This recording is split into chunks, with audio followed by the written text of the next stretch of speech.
बेकायदेशीर जागा बळकावून जीवे मारण्याची धमकी दिल्याप्रकरणी सुजित खुर्दसह 5 जणांवर गुन्हा दाखल झाला आहे।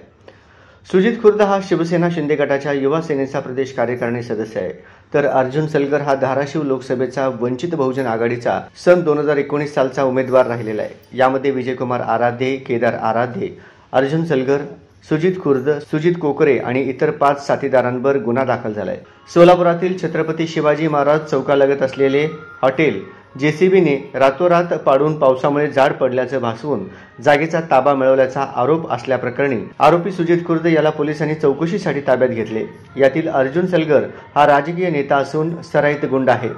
अर्जुन सलगरवर एकूण 14 गुन्हे दाखल असून यापूर्वी खंडणी मागणे, बेकायदेशीर जागा बळकावणे असे गुन्हे त्याच्यावर दाखल आहेत।